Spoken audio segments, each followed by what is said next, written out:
Yo, what's up, man? What's going on, man? Welcome to the Morning Coffee Motivation Show, man. Welcome. Welcome. Get that steam right there. I gotta put the steam in front of my brown face so y'all can see the steam. Because if I put it right there, you can't see the steam. If I put it right there in front of my big pretty lips, you can see it. I got some pretty lips. They big and they pretty. Because I look good. Yo, welcome to the Morning Coffee Motivation Show. Subscribe to the channel. Hit the like button for me, please. If you hit the like button, they share the video. YouTube sends out more notifications. Yo, face your fears. Face your fears. Face that which you fear and get the courage after the fact. If you don't have the courage beforehand, before the event, before the circumstance, before the confrontation, before the situation, and you're afraid and you're unsure and you're scared, that's fine.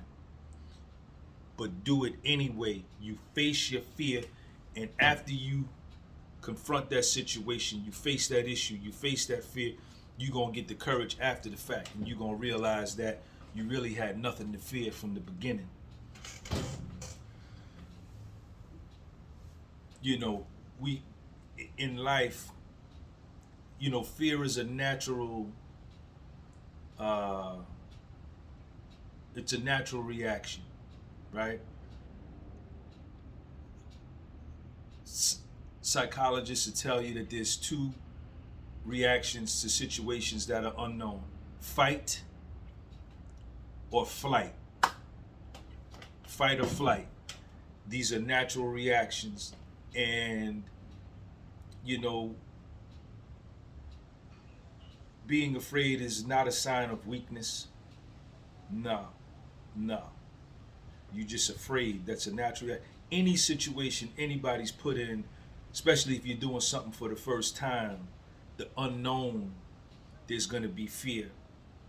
You've been in a relationship a long time, you want to get out, the relationship is dead, but you've grown so comfortable with the nonsense, right? And the buffoonery of the relationship, the toxicity of the relationship, the nothingness of the relationship.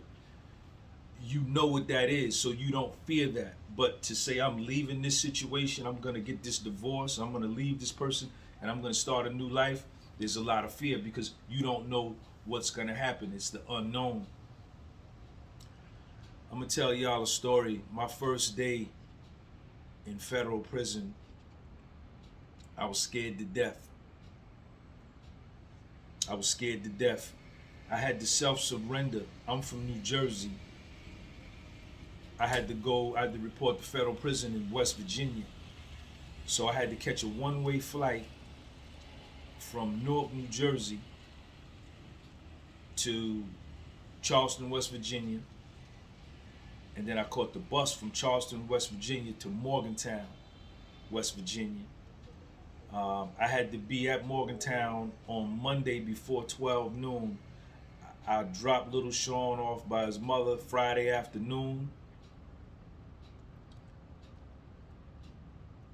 And I got up Saturday morning. I went to Newark Airport. I caught the flight. I got to Charleston, West Virginia.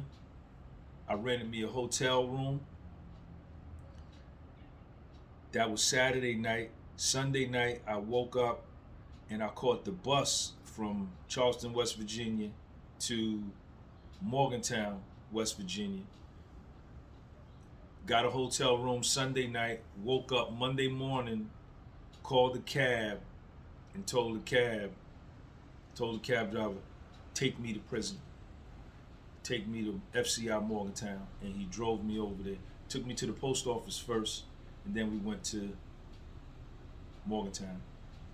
And I got there, and I walked up to the gate, and there was a guard in the booth. The fuck is that? Y'all heard that? Who is that? Ain't nobody in here but me, I guess. If you in here, you better come on and come correct. I walked up to the gate. I told him, I said, listen, I got to self-surrender. And he said, all right, sit down.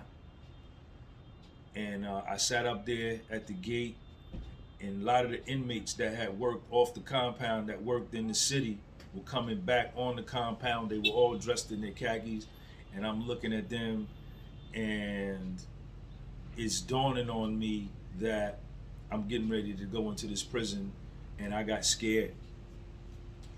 I had been scared all the way up, even while I was, fighting my case. I wasn't fighting it, so to speak, while I was waiting for, sentencing. And after I got sentenced, I was afraid. And, but when I got there and I had to go in, I was nervous. I was afraid. And, but I went anyway, you know what I'm saying? And I went into R&D. They took all my street clothes and they dressed me out in some Bruce Lee sneakers, some hospital scrubs, and a sky blue t-shirt. And one of the inmates walked me from health services to my unit, to Gerard unit, across the whole compound. And I stuck out like a sore thumb. Whenever anybody new comes into a prison, everyone else is either dressed in their sweats, they're working out, or they got their khakis on. And then you come in with this Bruce Lee sneakers, these scrubs, and this blue shirt, and everybody's just eyeballing you, just watching. And he took me up to Gerard unit, and I was scared to death. But I went, and it ended up Morgantown, going to federal prison, at that particular federal prison, at that time, with the people that I met while I was there, ended up being one of the greatest experiences of my life. It really did. It really did. I learned so much while I was there about myself. And, had some situations, some confrontations. Nothing never went physical. It was more so psychological. That's where a lot of the shit, it starts off mental, before it gets physical. But I was fortunate enough, I didn't really get into anything too heavy. And but the point is that I was scared, but I confronted my fear anyway, man. And then I realized that really it turned out to be a situation that was so advantageous, so beneficial for me, man. And the same with you. Do that which you fear, man. Confront your fears. It a lot of times we be making it worse in our minds than what it really is. You know what I'm saying? And once we get in there and we do it, we be like, yo, this really wasn't that bad. You know what I'm saying? And it becomes a learning experience. And you can't run from your fears, man, because you'll be running forever. You got to run toward them. You got to run toward that which you fear. You got to run toward that confrontation. You got to run toward that situation. You got to run toward it. That's where you get your courage. That's where your confidence comes from. That's where your self-belief comes from. That's where trust in yourselves comes from. You know what I'm saying? So, confront your fears. Don't run from your fears, man. Hit that like button. Hit that subscribe button. The podcast was sold. Peace.